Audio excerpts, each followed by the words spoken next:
स्वागत है इस डीप डाइव में।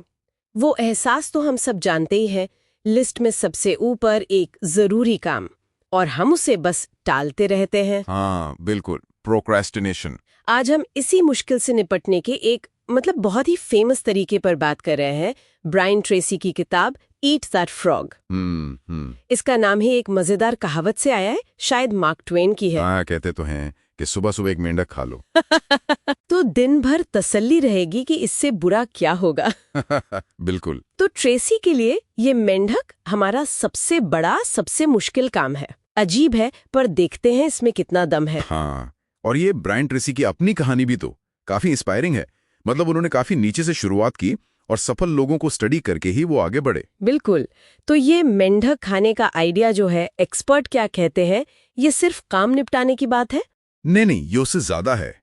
वो सबसे मुश्किल काम जब आप पहले करते हैं ना, तो एक मनोवैज्ञानिक जीत सी मिलती है। अच्छा। हाँ, एंडोर्फिन रिलीज होते हैं, आपका कॉन्फिडेंस बढ़ता है। ट्रेसी इसे कहते हैं पॉजिटिव एडिक्शन, मतलब सफलता का एक नशा सा। सकारात्मक लत। वाह, हाँ, कि आप वो फीलिंग बार बार चाहें। तो हमारा मिशन साफ है आज। समझना है कि ये सिद्धांत कैसे काम करते हैं और क्या ये वाकई टाल मटोल का पक्का इलाज है। हाँ, देखते हैं। ट्रेसी ने इसमें कोई 21 तरीके या सिद्धांत दिए हैं। 21 काफी है। हाँ, हम कुछ खास पर फोकस करेंगे। पहला और शायद सबसे बेसिक है लक्ष्य साफ लिखना। Set the table. लक्ष्य लिखना मतलब गोल्स तय करना। हाँ। पर सिर्फ तय करना नहीं, लिखना। ट्रेसी का मानना है कि बस 3% लोग ही अपने लक्ष्य लिखते हैं। सिर्फ 3%? हाँ, और वो कहते हैं कि यही लोग बाकियों से 5 से 10 गुना ज्यादा हासिल करते हैं। अरे वाह। तो क्लैरिटी पहला कदम है। पता तो हो मेंढक है कौन सा। हाँ, ये बात तो कई सेल्फ हेल्प गुरु कहते हैं। लक्ष्य लिखो, प्राथमिकता तय करो। इसमें ट्रेसी का खास क्या है? ट्रेसी का खास जोर है इन्हें रोज की आदत बनाना और तुरंत एक्शन लेना, जैसे उनका 80-20 नियम। हाँ, पैरेटो प्रिंसिपल। बिल्कुल, पैरेटो प्रिंसिपल कि हमारे 80% नतीजे सिर्फ 20% कामों से आते हैं। तो ट्रेसी कहते हैं कि उन जरूरी 20% कामों को पहचानो, वही असली मेंढक हैं, उन पर फोकस करो। खासकर आज की दुनिया में जहां ध्यान भटकाने को इतना कुछ है, नोटिफिकेशंस, ईमेल। एग्जैक्टली। वो मेंढक सिर्फ मुश्किल काम नहीं, वो काम है जिसे आप इन सब भटकामों के बीच चुनते हैं। और फिर वो एक और बात थी, रचनात्मक टालमटोल। ये क्या चीज है? हाँ, क्रिएटिव प्रोक्रेस्टिनेशन। इसका मतलब है कम जरूरी कामों को आप जानबूझकर टालते हैं। जानबूझकर टालना? हाँ, या ना कहते हैं, ताकि आपकी सारी एनर्जी, सारा फोकस सबसे जरूरी काम पर लगे। रुकिए, ये क्रिएटिव टालमटोल सुनने में थोड़ा आसान नहीं लगता कि कहीं हम मुश्किल कामों को ही कम जरूरी मानकर ना टाल दें? सही बात पकड़ी आपने। ये एक बारीक लाइन है। संतुलन बहुत जरूरी है। हाँ। और यहीं पर आत्म अनुशासन यानी सेल्फ डिसिप्लिन का रोल आता है। अच्छा। ट्रेसी कहते हैं ये कोई पैदाइशी चीज नहीं है, ये एक मसल की तरह है, अभ्यास से बनती है। और वो मल्टीटास्किंग को भी एक भ्रम मानते हैं। हाँ, ये तो मैं भी मानती हूँ। एक साथ 2 काम कभी ढंग से नहीं होते। बिल्कुल।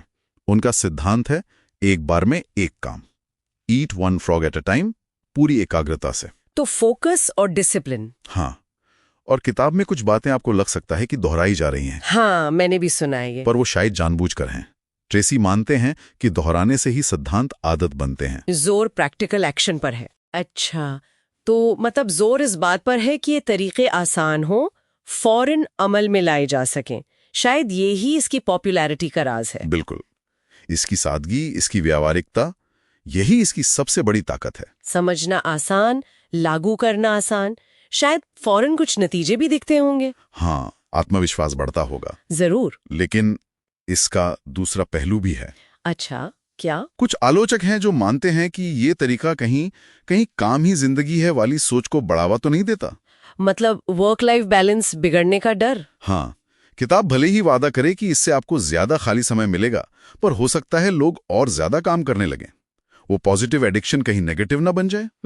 ये सोचने वाली बात है। और एक और चीज, ये सबसे मुश्किल काम पहले वाला फंडा शायद सबके लिए काम ना करें। जैसे सोचिए कोई अगर मॉर्निंग पर्सन नहीं है, सुबह उसकी एनर्जी कम होती है, या किसी को ADHD जैसी कोई कंडीशन है। हाँ, उनके लिए तो सुबह का सबसे मुश्किल काम और ज्यादा टालम-टोल का कारण बन सकता है। बिल्कुल, उनके लिए शायद छोटे आसान कामों से शुरुआत करके लय बनाना ज्यादा फायदेमंद हो। तो मतलब ये हुआ कि ईट दैट फ्रॉग को कोई पत्थर की लकीर नहीं मानना चाहिए। नहीं, बिल्कुल नहीं। ये नियमों की किताब नहीं, बल्कि औजारों का एक बक्सा है, एक टूल किट। आपको देखना है कि कौन सा औजार आपके लिए, आपकी सिचुएशन में फिट बैठता है। सफलता इसी में है कि आप इन्हें अपने हिसाब से ढालें। सही कहा। वैसे ये किताब भारत में मिलती है आसानी से, लोगों के लिए उपलब्ध है? हाँ, काफी पॉपुलर है यहाँ। हिंदी में भी है, मंजुल पब्लिशिंग हाउस ने छापी है शायद।